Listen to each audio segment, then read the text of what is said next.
Hello, hello, hello, everybody. Welcome to another edition of the Sales Development Podcast. I'm David Dulany, your host, and I'm joined today by Anton Lenke, who is, correct me if I'm wrong, the Global Director of Growth for AI, which incorporates marketing, SDR, growth, etc. for Hewlett Packard. Yeah, HPE, you got it. Yes, I got it. HPE. Okay, and for folks that are listening to this, Anton has that HPE logo behind him. It's absolutely stunning, and we just talked about your background as an artist, if you will. Yeah. It's a blend, as we talked about, art and science. But the neon sign definitely gets a lot of attention. Okay, so and people on video, the way that Anton has this set up, this is how you need to set things up. Even if you're not doing, media, you've got to be able to have that look. And as you can see, I have not conquered it. I'm in the bunker today with a fake background, but that looks really cool, man. I appreciate it. I do have a spreadsheet if folks listen to this, or I'll send it your way, David, as well. But Yeah. on the setup that I have, but then also maybe one that makes a little bit more sense for people that didn't have cameras lying around when COVID hit or they're working from home. Yes. Okay. I need to see that. I know that you take it to a next level. Now, I want to go into when we met up. I've been a big fan of yours for a long time, but we met up a few months ago, and you introduced to me the concept of growth operations. And all of a sudden, my head started swirling because we've had sales operations, marketing operations, revenue operations, and it's been evolving. So I want to talk about, how you came up with that. But for folks that haven't met you before, how did you go from being essentially an artist to now you're growing this huge organization? Yeah, I appreciate it. Well, first, I want to say thanks for having me on the podcast. I feel like there's been a ton of Titans who have come here and taught me a ton. So I'm grateful to be here. I think, for me, that story of me being an artist kind of ended ignominiously. Came back from Europe, and frankly, it wasn't Liam Neeson. This wasn't taken. I didn't have a special set of skills. So wanted to come back and find a role that would help me really understand Silicon Valley and tech software. And so SDR was it. I was an SDR for a really SMB B2B company for a little bit. I was an SDR for about 7 months. And if I'd known I was going to be in sales development as long as I would, I probably would have stuck around a little bit longer just to make sure I understood a little more, although it's changed a lot. And that's why we're talking today. I was an account executive as well. And then they kept asking me to manage the SDR team. So managed a few SDR teams there. The drive for me was always about really understanding the business and understanding where the opportunities were. And for me, that felt like moving up market into more technical places. And so had a scenic route, certainly, like many people do, but moved up market and more technical and got into AI in about end of 2016. And so have been really here ever since, just learning my way along with everybody else as it changes so quickly. But I now am working with a team that I've actually worked with in the past. So I'm grateful because I'm a serial startup guy that's now masquerading as a big company guy. But really do have a team that I love working with that's built pretty uniquely. And so I'm grateful to be here managing all things marketing, partnerships, growth, sales development at HPE. It's crazy how it's evolved to be this really cross-dimensional program. Nostalgia, but in the old days, it was kind of like throwing the baton over the fence. You'd have marketing and then SDR and sales and operations, but now it's sort of become this pattern of across these various departments. Real quick though, I would just want to ask you, why did they keep coming to you and saying, "Hey, can you manage the team?" You were an individual contributor. You were probably very happy, I would think, but then they started pulling you in. What was it that made them say that? Well, we had an absence, which is like the old-fashioned way you get a role, right? So somebody leaves, and then they ask you to next man up, or next person up. So for me, that was part of it. But I was a studio photographer, and I really loved the aspect of iteration and teaching. And so I think the way that I went about what I was doing was different. And that's also part of why I had a huge chip on my shoulder when I joined, because I was in my late 20s, and most of the other 22-year-olds that were just happy to have a job in San Francisco were operating a little bit differently. And so you know, I don't know that I would have been hired as an SDR today. I think it's a very different role, but it required a grit and hunger that I think I possessed. And I think that was in the olden days, it was like find your best reps and then turn them into managers and hope that moves downstream. But I was really involved in vocal and trainings. We had a really strong SDR program. So it was pretty large already, which was part of my intent in joining a company that already had an SDR program, because I thought they'd have a playbook or a recipe for success. So that was an intentional choice, but I was able to learn from a lot of different people. And I think that was just something that meant that I had a pretty diverse perspective. I mean, I was taking the Caltrain home with the COO of our company to just learn as much as I could, and I think that that hunger, that curiosity, kind of got out. And they could see that. And then, so you started to have a wider view of the market Yeah, and the at the company. And then how did you start to get involved in operations and start to think of the sort of the back end? yeah, and I think this is an important context, because it explains a lot of where we are now. Because I think the the interest in operations for me was we really 10, 15 years ago we had the what I'll call SDR 1.0, where it was born in the 80s, really, as everybody knows, maybe at Oracle. But I think we really started to see, hey, great, let's start to specialize these roles. It's really growth at all costs, or at any cost. And so for me, it was apparent that it would work, but there was a spectrum of how people were performing. And when you could standardize so many things, whether it was call scripting or emails or different approaches, it was interesting that there was such a discrepancy. And there was also an interesting growth or arc over time. And so that just was something that I naturally was curious about and got into, because I felt like that was something that you could optimize, especially with a team that was a fairly large team. So incremental benefits would pay out in an outsized way. So it was just something that I was naturally curious about. The same way that when you're taking photography, you're taking photographs in a studio, and you start with a blank canvas and you start taking pictures, and then something catches your eye over here and it changes what you think you're going to shoot. It was just maybe that's a long way of saying I have ADD that way, but I was attracted to something else over there and thought, hey, this could be really interesting. So really started to look at things that I don't think we've thought a lot about, like what is the actual SDR ROI? What's the CAC? What's the payback period of what an SDR, what a rep looks like? And why is there such a difference? And what are the factors that comes down to? So it was something where even in the early days, it felt like there's always a blend, as we know probably, of what's the addressable market, how large is that, how quickly can we burn through it, and what is the ROI, so that we knew how to add people to our team, or constrain or focus on upskilling or being more efficient. Which obviously, like the macro metrics have changed a lot on those subjects for sure. Well, it really has, and so when you started to look at the data and you said, okay, there's information here that can be used to Mhm. optimize the team and make it more efficient and more effective. Yeah. Why do you think that a lot of companies they look at the SDR program as you hire a lot of people fast, just sort of it's almost like an infantry regiment. You just like Yeah. throw them at the battle, and then sometimes you have to fire a lot of people fast, or it just doesn't work. They're not really looking at the CAC and all the metrics that are being created by it.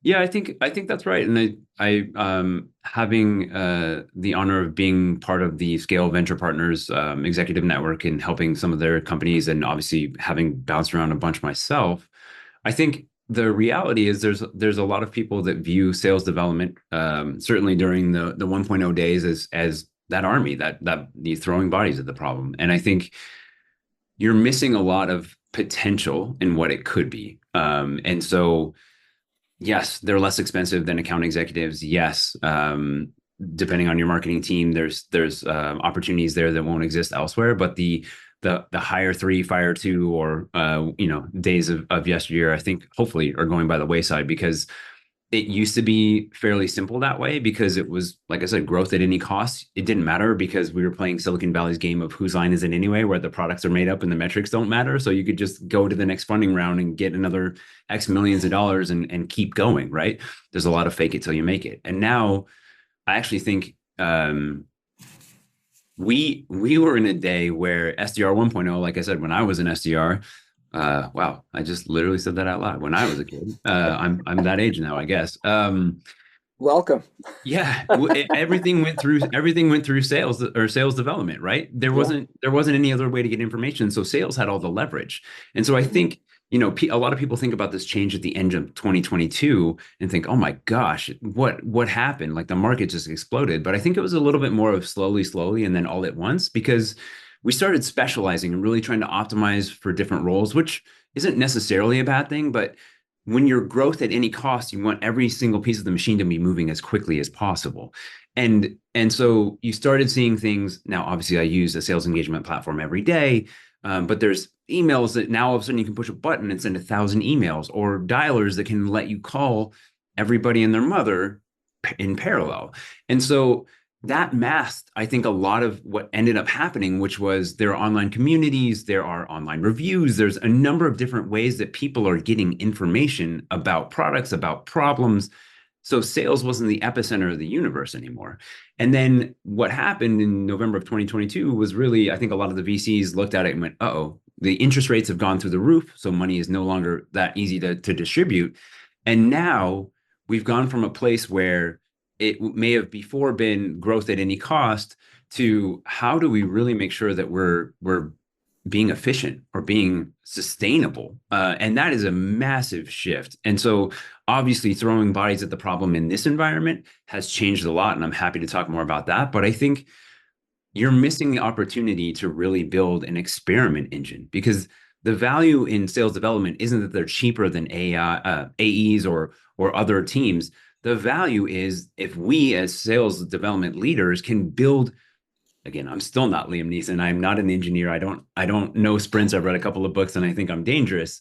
But if we can build sprints to really try to understand and improve parts of the buyer journey, not the customer journey, but the buyer journey, and not what we want, but what they are doing in terms of a million different things, which I think are really important to talk about.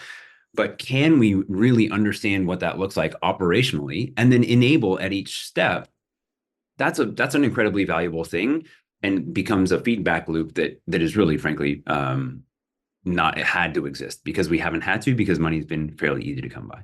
And I think you also have a lot of companies, I'm not calling anyone's baby ugly, but I think you also have a lot of companies that maybe built products that weren't that valuable, but they could consistently sustain and grow because they were able to get VC funding, right? So really, really kind of paring it back will be good for us, because the people that are still relying on the massive dialers or the messaging campaigns, we know that the industry stats have gone from, I love that Tito's at 141 or 144 touches per booked call. Most people are at like 10x. That's obviously just not sustainable, right? Yeah. It's the same reason that 32% of people don't want to use or would use an outsourced SDR team again, because most people don't apply the management and aren't constraining and aren't thinking about what they want that structured outcome to be. It's more like, hey, look, like we're gonna pay for this because it's cheaper. I've used outsourced SDRs a couple of times, but it's really in a limited fashion to test messaging, to B-test certain things when I didn't have the resources to do that. So it's really a management crisis, in my opinion, where we need to make sure that we're structuring this and managing this in an active way. And that's really hard to do when you have people that are, new in their role, usually SDR managers, first-time managers like me, new in their role. And that's a hard thing to go through, especially now with the macro picture changing as much as it is. It's crazy. I call it the era of unpredictable revenue. Yeah, that's what we entered. And it's so funny because November 22 is exactly when it's like the beep hit the fan. Yeah. And that was the same for us Yeah. at Tenbound. I mean, all of a sudden it just like the whole world went to a screeching halt. And so Yeah. I Well, a lot of feel us you. live that. And then you have a Yeah. lot of managers who are maybe a year or 2 years into being an SDR manager, and they're walking into this going, what is going on and where do we go from here? Right. What do we do? And so that's a question that I would have. So say you're working with a company at Scale Venture Partners, or you're Sure. talking to a friend and they're like, what do I do right now? Like say you could wipe out the whiteboard. There was never a predictable revenue model. You don't Sure. even know what SDR stands for. Like and say you could design it from the perspective of, and I want to talk about growth ops. Like if you could design it at today, 2024, what would you say? Where would you start? Yeah. I think it's a great question. The the the reality is, I think it's hard to just say we're walking away from SDR as a concept. But if I'm looking at it and saying, hey, great, we need to minimize the distance from us to the prospects and the customers, us to the market, and we also need to focus on alignment. So I most of the time when I'm talking to folks, the first thing I ask them is, do you know what the ROI of your team is? Because most people don't. Most SDR leaders don't have a clear sense of what the ROI of their SDR team looks like.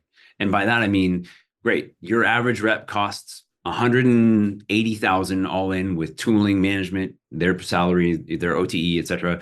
Let's really look at what that looks like. And then here's what they're building over time. So what is their pipeline ROI and what is their actual revenue ROI, right? Is it positive? Because if it is, then that's a wonderful sign that you guys are self-sustaining and predictable. Oftentimes there's a ton of insights within that ROI where, hey, great, you know what? People aren't typically profitable until X, until 9 months of tenure, or if they're working in a different segment, or what have you. But really, I have a sheet on that. I'll start sharing sheets with you right and left. But I think really being able to map out what is happening right now, because it may be the case, you may have to scrap everything and start again, or hey, like we're close, or you know what, we actually are positive. So if we want to, we're in a situation or we're in a market segment that allows us to push harder because it is a little bit more of a land grab or something like that, then let's, maybe we can afford to do that. I think it's that. I think secondarily, so understand where you are is point one. Step two is really understand your ICP a lot more than you are now. I think people talk about this all the time, but the reality is most sales development folks that I talk to, when you're a rep, the ICP is anybody with X title, right? Anybody with Y position at a company that at least has some money so they can pay us. And realistically, that's not really enough of a persona. That's the starting line, not the finish line. The joke I'll use, which I need a better one, but it's almost like we're sending some poor guy as a BDR into a restaurant and say, hey, find a girl. And they walk out with three. One is my daughter, who's 4. One is my wife, who's married. And the third is the waitress, who's just trying to do her job. And if that's all the guidance that we give them, of course they're coming back with this thing that requires us to have a funnel that's so wide because it gets cut down so much. Think about all the waste that it takes to get to a deal in today's predictable revenue funnel, right? And so to Yeah. me, it's much more about understanding your ICP from a maturity journey perspective. A quick and simple question to ask yourself is, who is a great fit for us? And how detailed can you get about that? But then secondarily, who's not a fit? Because most of the time when I ask the question, who isn't a fit, you get either crickets or some kind of like, oh, people that have no money or whatever it is. And that's not a good answer. Straight up, that's not a good answer. So the way I think about it is my daughter is 4. So we think a lot about the itsy bitsy spider, right? And that's a beautiful element to 4-part story. Shout out to Rav Ranjani if you know who he is. But the context is the itsy bitsy spider went up the water spout. Conflict, down came the rain. Turning point, out comes the sun, and then the happy resolution. Itsy bitsy spider went up the spout again. Went up again. If you can use the four elements of that story in prospecting and in creating a message, that's incredibly important. But you need to understand you don't want to go after every single spider. Maybe it makes sense for you to figure out, hey, let's go after specific types of spiders. Florida is a great place because it starts to thunder shower every day at 3:30, so they know they have to be out of the way, otherwise they're going to get hosed, literally. And so I think it's really understanding. For instance, at HPE, I work with machine learning engineers and data scientists. The solutions that we sell are pretty advanced, and what I mean by that is I need to understand if I'm selling a Rolls-Royce solution, quote unquote, nobody's buying a Rolls Royce for their first car outside of Abu Dhabi. So maybe you find the small like TAM that is Abu Dhabi, great.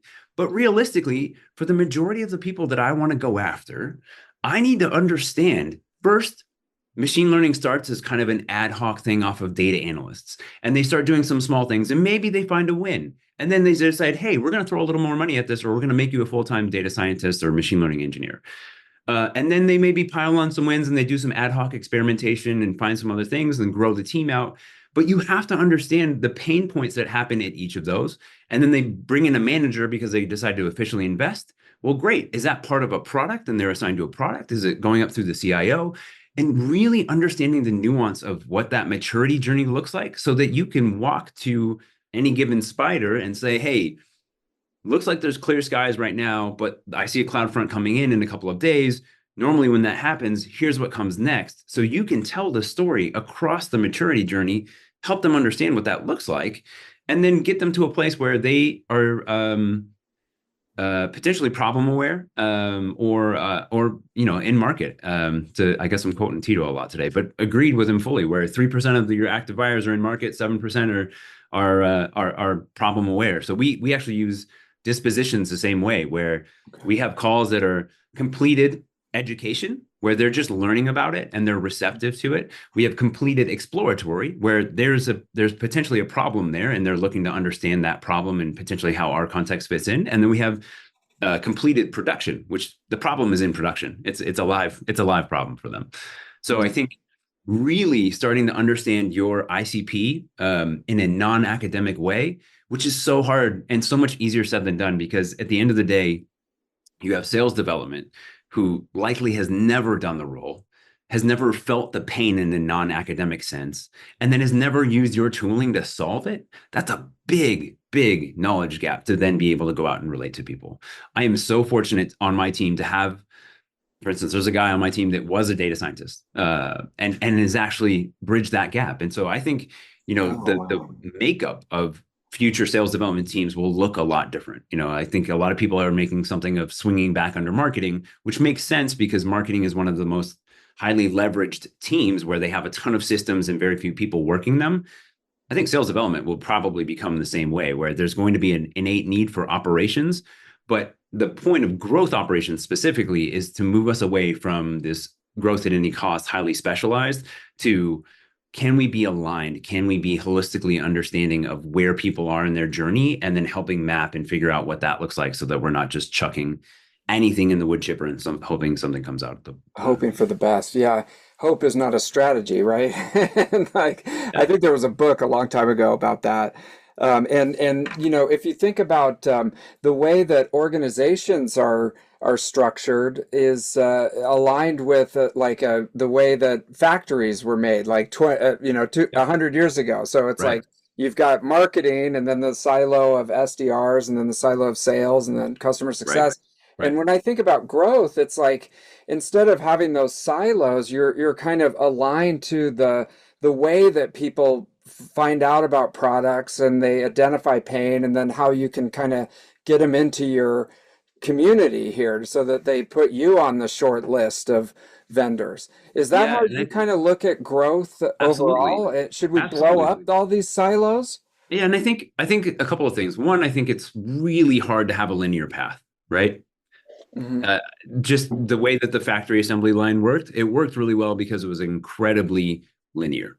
And I think the reality is there's, as you talked with Jake Dunlap, like there are loops, there's committees, there's all kinds of people go out and try different things. Like it's just not that straightforward anymore. And so I think about growth this was probably early adoption, we'll say, for the majority, where one of the reasons I wanted to move up market 10, 15 years ago was it seemed like there was a tremendous amount of potential value to be had from customers, right? So expansion, we call them ADRs.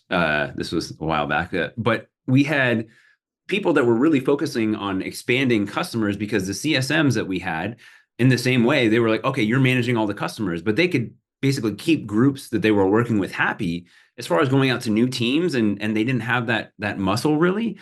We found that there was a tremendous upside in terms of growth. And so I think about growth as, can you improve your customer lifetime value? Can you improve, retention, right? Can you improve the acquisition motion, right? And what places? It's not just, hey, great, like you're in charge of creating pipeline. So there's a lot that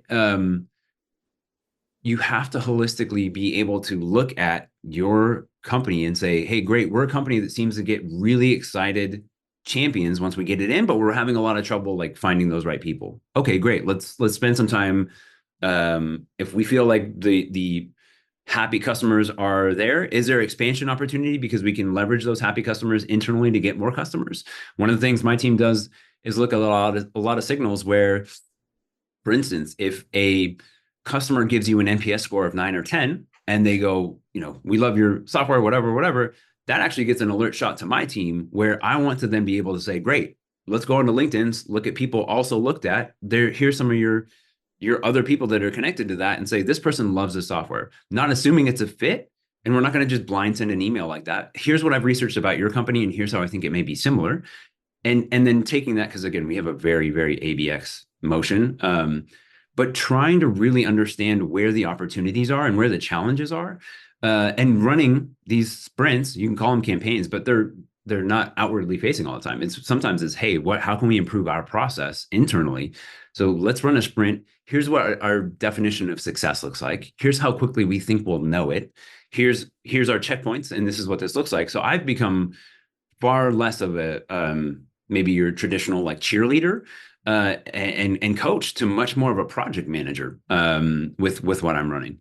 No, that makes perfect sense. And I'm curious about that as an idea, in that if you look at the SDRs as sort of like an analyst or a investigator of the various experiments that you're putting out, and they're bringing that information back. How do you look at utilizing the team versus, 10 or 20 years ago, it was, hey, just go get me meetings. I just want meetings with like the CEO of IBM, and if you set one of those and they show up, I'm going to pay you $50. It was like that kind of mentality versus, hey, we've got we're running this experiment. I have this hypothesis. Go out and research this for me. Like, how does that work? Yeah, so I think there's a number of important elements that if you have to contract this, like it's a fun architecture, but the roof might leak unless you really start paying attention to some of the things that you need to pay attention to. My compensation for my team is a weird one, admittedly. I compensate them on a lot of different things so that they have a lot of different approaches to potentially hit their targets. So it's not just, hey, let's do completed meetings, or hey, let's do opportunities. We also look at, because we are an overlay organization in the enterprise, there's a lot of internal information that we're sharing out with oftentimes client specialists, or you can think of them as CSMs, who may not have thought a lot about the AI side of their customer. And so there are research profiles that we're building. There's a number of different ways to add value. And I can only do that, honestly, because my boss has worked with me. This is our third company working together. So there's an inherent trust. There's an inherent freedom that I have that I'm grateful for, that lets me build a lot of these things. But the reality is, this is where part of it is finding people that are incredibly passionate about what you're doing, right? You're not going to be able to find 10 former data scientists to go after machine learning engineers and bring them on the team, at least not at like the normal comp for SDR generally. But I am able to do a lot of that and find people that are very passionate specifically about AI and often have AI experience. And maybe some of this is just possible at a super large company to the extent that it is today without the underlying formation for HPE. But I do think building experiments was something that I've done with teams of 3 or 4, where, yes, okay, so I want you to have, I want you to get these meetings. And that's where it comes back to the ROI. If we're hitting a specific ROI for the leadership, then I want to also have them focus on experiment 1, experiment 2, experiment 3, because I think these are actually some pretty key gaps, right? Mhm. And so we actually, I think, for instance, one of the things in the future will be what I call super PACs, prospect advisory councils, where you're actually having these conversations and setting up times where it may not be something that you have a sales conversation. You might have a first discovery conversation, but then it becomes clear that they may not be a fit. There's a whole different subset of discovery conversations, understanding where that itsy bitsy spider is and what they're focused on and what the interplay looks like and what the dynamics look like, where they're gathering insights about a market that I also want them to be compensated on, because that's stuff that we should be using to refine our messaging, to help us with marketing, to help us with partnerships, right? A huge majority of our sales go through partnerships. And so we want to better understand that. We want to make sure that we understand which partners are healthy or not healthy. And so it's a wild world, right? Like, this is largely still concept. I looked on LinkedIn last night before this conversation. There are like 2,000 people that show up when you type in growth operations, and most of them are growth and operations. So I don't know that this is like a super solid concept yet, but I think the reality is, if you have metrics that you're putting together with these sprints or with these projects, the ability to then measure against them or say, hey, look, we're running 3 sprints this quarter. They each take a month. So here's sprint 1, sprint 2, sprint 3. The amount of ownership that my team feels and enablement in terms of authority and autonomy that my team feels is through the roof. And so they get really excited to say, hey, look, I helped us understand this, and this. And that's a portfolio exercise that I call that, which, for instance, we went after a certain vertical in North America, and I wanted to test some new messaging, new process. And, we tested it out and it didn't work. And that was great, because then that made our target addressable market that much cleaner and narrower. And then we understood who we were going after a little bit better. And that's something that thankfully leadership understands, that I'm making a more sustainable and more profitable engine by also understanding. So it's a little bit of MBO stuff for them as well. So a portion of their variables is MBO. Got it. And you mentioned the trust that you have with the leadership, and Yeah. you've been together with that individual for a few companies now, Yeah. and I could see it kind of going the other way, where if you don't have a great trust relationship with the leadership, and they give you a little bit of space, and then the experiments fail, and Mhm. they're finally just like, dude, just shut up and make calls, Yeah. and Yeah. it's like, and maybe that's a old school generation that I'm coming from, but that what the way that growth operations works is makes so much more sense with the way that reality is today. Mm-hmm. But yet it seems like if you don't have that relationship, it's easy for somebody who doesn't know what they're doing to just sort of cut you off and go, you know what, Anton, just shut up and make calls, Yeah, and fair. that type of thing, It's a fair point, which and I'm sure doesn't work. that happens anyway, right? Yeah. Um, where there may be other problems, and people call those out, and it's shut up and make calls. But I think the anecdotal thing that I'll point to when I hear that is, oftentimes you have reps that are more senior, more tenured, and they're not hitting the 47.6 dials I need you to make every day, but they're hitting their number. And that's Yeah. hard for managers, because they go, I wish I could point to him as a great example, but I don't want the new SDRs to get the picture that they can also do this because he has this, and this. And so that's where, to me, how you deliver is as important as what you deliver. And that's why I always start too with the baseline, whether I'm consulting or joining a new team myself, which is, what does the ROI look like? What does the payback period look like? And where are we really falling flat in our funnel? Is it from touches to meetings? Well, great. Then we probably need to better understand that maturity curve and who we're reaching out to be less indiscriminate and really focus on honing our message, right? Because it may be right person, right message, right time. I think the timing is definitely the hardest part because the smallest part of that market is actively looking, but we can do a heck of a lot more to really understand what the timing can look like, either from a research or conversation perspective. Yeah. Um, because it's not just anybody with X title, right? With a pulse, right? Yeah, 100%. So And I think yeah, I think that that's real, but I think this is where how you deliver is as important as what you deliver. We never fail experiments. We don't get to our goal outcome every, like most of the time, I would say probably 50% of the time we'll try something and we'll find out, hey, this actually isn't a better fit.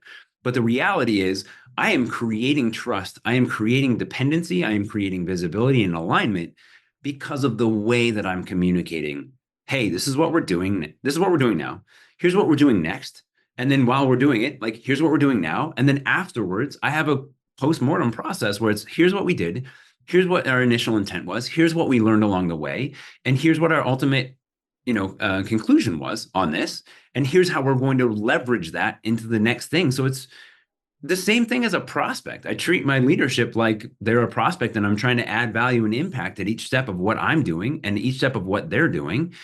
But yeah, I don't want people to get the impression that like, yeah, we're running perfect experiments. It works 100% of the time. Everything we do improves the business, but everything we do does give us more information. And the way that I'm communicating that information out is essential. If you ask anybody on my team, they'd say they're probably tired of hearing me say how you deliver is as important as what you're delivering. But it's so true, especially if there's a trust deficit or there's a new relationship or anything of that nature. man, it's a minefield, and this is why, this is a very up and coming profession, and it's Yeah, a very future looking profession for people who, hey, if you're an SDR listening to this right now, yeah. over you have a great future because as you become better at I mean, really, it's perfecting that project management. You can never project the experiments because you don't know. You really don't know what's going to work or not. And but you can be great at project management and communicating up to your senior, leaders and then throughout the team. It's not an easy job, but it's very, very valuable. And here's the other hopeful nugget I'll give you, I think, which is real for just about every SDR or SDR leader. Yeah. Right now, most of the insights, I think, from the market come through product marketing, and they may go through a couple different channels. But realistically, the people that talk to more people out in that are target prospects than anybody else, that's us. That's our Yeah. team.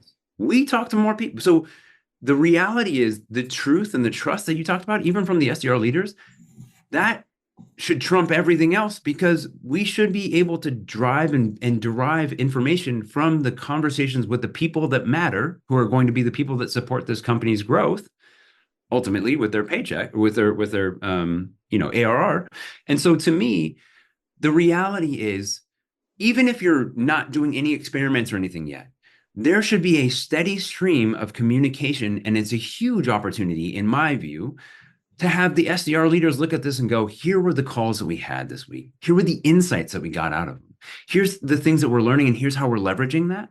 That's the what, so what, now what trifecta is undefeated in my career so far. Where if you can sit down and say, here's what we're doing, here's why we're doing it, and here's how we're going to do it, and you've thought about the goal structure, the outcome structure, and your communication cadence around that, it's a huge opportunity. I agree. And I think it's good that we're moving away from the art where it's just like, yeah, I'm going to make something beautiful, but I haven't thought at all about how to make it, to more of a science, where this is a very measured approach, and should be a very measured approach, because otherwise we're just burning to burn. And I think, as we talked about earlier, the macro conditions for that don't exist anymore. That tide has gone out, right? So now Yes. we get to see who's swimming naked, as they say. So Yes. for me, Not a comfortable feeling. yeah, yeah, I agree. I agree. So, Look, like I yeah. went through it in 2022 and 2023, just like everybody else. It's been a tough transition, and I think we're certainly not out of the woods yet. But I think there's now some clarity around, if we're moving away from specialization and we're moving toward alignment, be the voice that becomes a puzzle piece that everybody else can build off of, and that's how you really become indispensable. Yes. And being in the game for a long time, some of the best product marketers and marketers in general, like generalists, came up through the SDR world. And it's Right. exactly what you're saying. There's definitely there's a light, at the end of the tunnel with this. If you've been an SDR for a while, I'm serious. Like especially in the tech industry, some of the best product marketers out there, if you look at their resume now, they were Yeah. an SDR, 5 or 6 years ago, and because they're engaging in the market, they're Yeah. talking to the customers and the prospects every day. They really get a visceral understanding of the problems. And I just think a couple weeks ago, I went to the RSA conference in Hmm. San Francisco, 600 vendors booths at the Moscone Center, and I walked around every single one of them. It was 3 or 4 SDRs and maybe one product marketer That's or, right. or manager there at the booth. So who's hearing all this? Who's engaging and who's, gathering the information And they how are they leveraging it? Right. Mhm. That's the Yeah, whole point. Is like exactly. if we're going to go through this and we're going to be intentional, intentional activity is like one of the cornerstones of all of this, right? We're not sending out numbers to send out numbers. We're not dialing and hanging up just to hit quotas, right? Yeah. The point of this is just a much stronger focus on intentionality and Yes. growth ops. Hopefully becomes a thing where teams know that they have to be aligned and sustainable. Um, Yeah. I just think even if it doesn't, if you're a manager today, really focusing on what is my baseline right now, where are we, and how do I become that voice to help align people around the most important thing, which is actually what the market is saying, because that's also dynamic. So you have job security, you have innate value in being the person that can translate that to the rest of the company. The voice of the customer. Who Yes, else would know that better? And absolutely. the other thing tactically I want to ask you is about you mentioned a word called signals. Mm, And the signals that are out there. So say that SDR gets back from RSA, they had all these conversations, they're back right. at their desk, and all those people that they were talking to are now back at their desks and they're researching, they're looking for things, they're reading, reviews and things like that.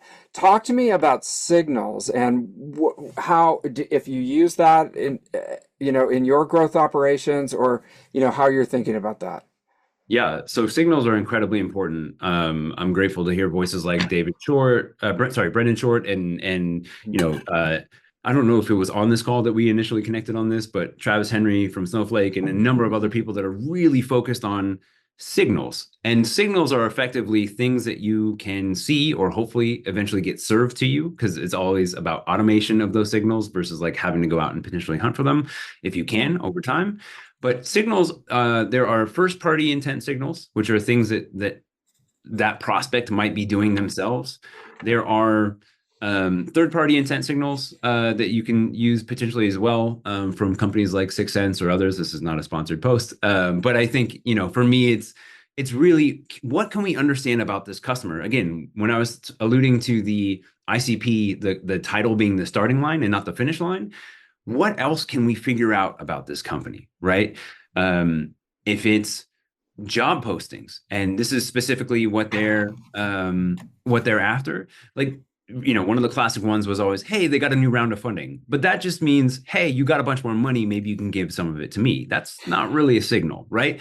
To me, it's what is this, what are they outwardly saying about the market, what are they doing, right? So the getting chat gpt to read a 10K and finding out how many times artificial intelligence comes up and from whom and what they're talking about, they're publicly telling the world and the market, hey, this is what this looks like. I think it's also things, one of the things that we do is really try to understand the profile of this company, where what are their competitors doing? Are they a laggard in the space in artificial intelligence versus leading that space? Do they have a bigger AI team than another company, right? So what does that look like? And obviously these are only possible at a certain ARR size, right? I think the commonly accepted practice is if this is over a 25K deal or it expands to a certain size, but signals are incredibly important to not boil the ocean, right? Yeah. If it's me, I mean, I think a lot of people think about marketing as boiling the ocean generally and then finding the people that rise to the top and going after those. But realistically, I think marketing also evolves a lot to really understand where in that maturity curve and helping people get through each chapter and evolving them and nurturing them to the next step, or tracking signals that tell you, oh, these people are ready to do that. They're now hiring a director of sale of not of sales development, maybe of sales development. If you're selling an SDR leadership tool, the fact that they're hiring a director level of SDR means maybe they're moving beyond one manager and they're really trying to make this permanent. And as such, maybe that's a signal that can tell you a few other things.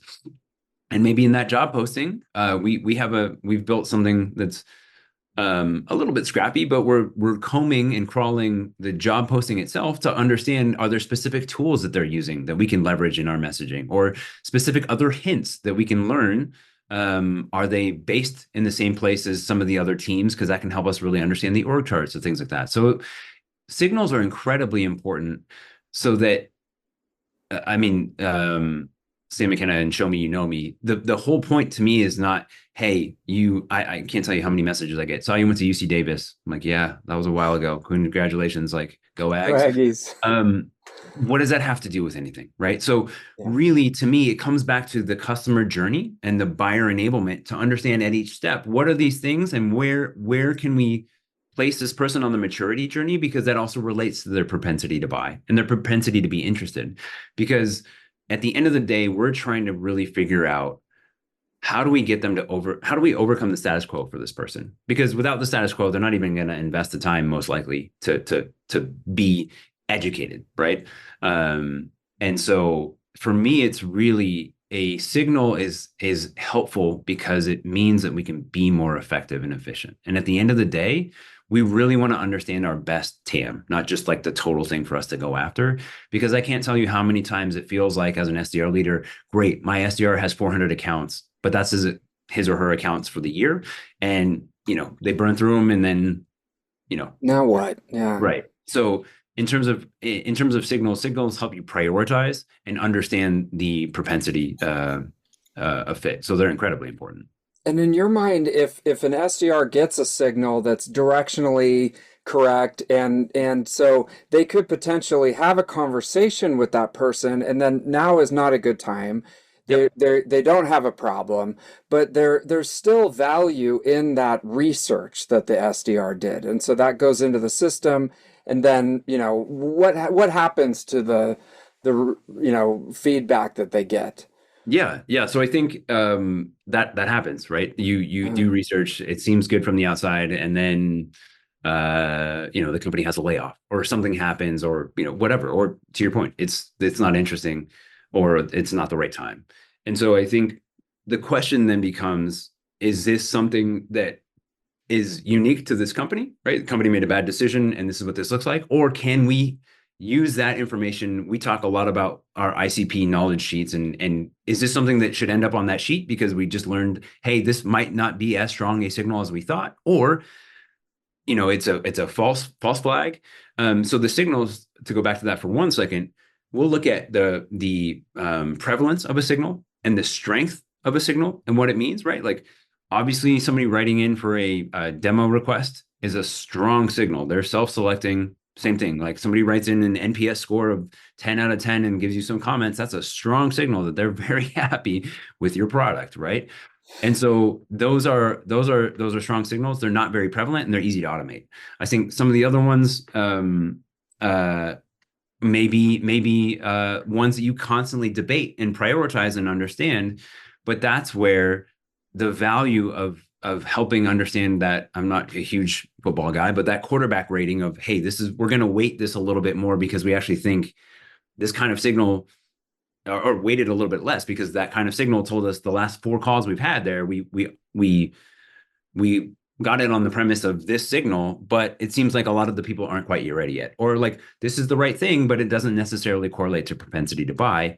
But guess what? We do have a very strong monthly webinar thing that we can add them to. It seems like they're in this place in their maturity journey, which the SDRs are also qualifying for when they're on the call with them and just really understanding what that pain point looks like. And so we're really understanding collectively and together, is this something that we should be working on a partner with, or is this something that we should be putting them into the open source community of some of our tools and letting them play for it for themselves, and maybe they come back later.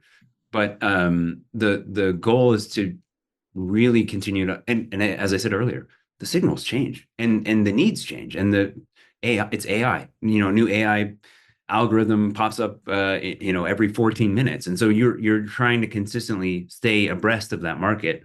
So to me, it's, hey, what can we learn, and how do we take that? So my job is to package and communicate, right? So I'm looking at, hey, what were all the calls that we had this week? What did we learn from them? What did we learn from the ones that we didn't that didn't get qualified, or that were still in educational mode? Because then you start to understand, hey, over this much time, the ones that were in education needed another 20 touches, marketing touches, and 9 months before they came back to the table, or whatever, right? So you can start to look at some of these as leading indicators. You get so many more leading indicators that way, even for the ones that weren't qualified in that moment, weren't ready We to have talk to we have me.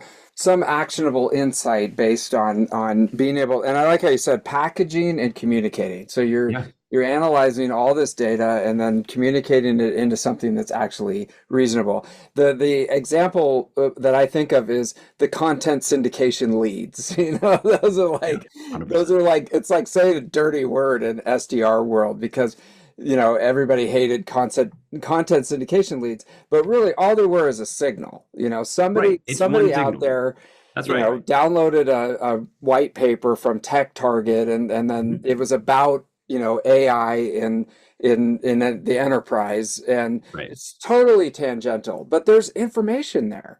It's Right. not Right. just content syndication leads suck. I mean, that was kind of the, Yeah, the 100%. okay, Well, and analysis I think done. we've all been there. We've all gotten the, Yeah. oh, download, please reach out to this marketing says so because they're a hot lead. Like, okay, maybe, but great. Then be the people to say, okay, great. What next piece of content would you like? Like, saw you engaged with Yeah. this, not assuming that this is what this looks like, but what next piece of content would you like? Because there's going to be 1,000 other downloads of that content.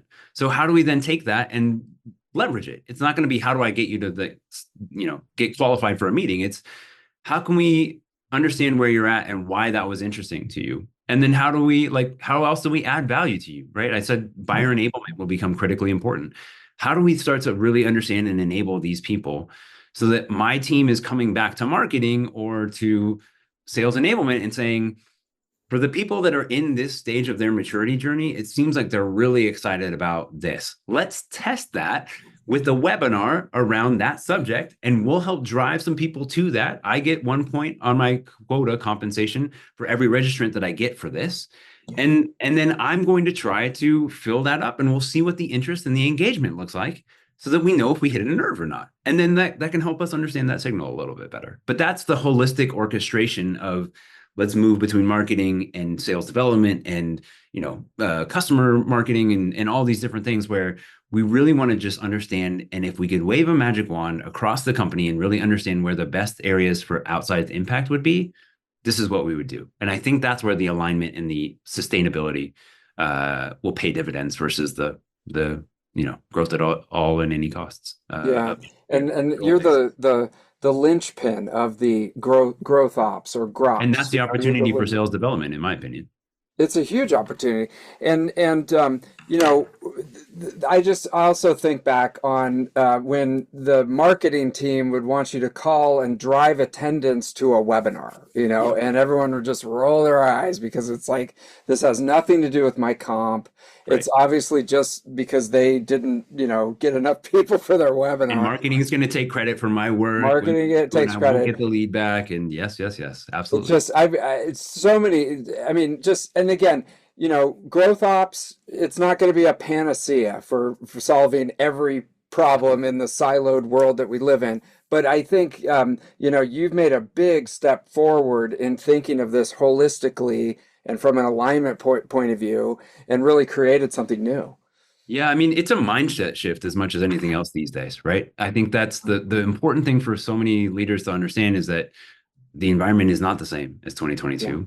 And we need to really make sure that we can understand the narrative and frankly, like, own that for the company, because we are the people that are entrusted with talking to more of the prospects than anybody else. And I think that's an incredibly powerful position, and not something that I think it's something that we kind of forget or miss in the day to day because, oh, they weren't qualified, or oh, they didn't meet medic or what have you. It's really a huge value opportunity.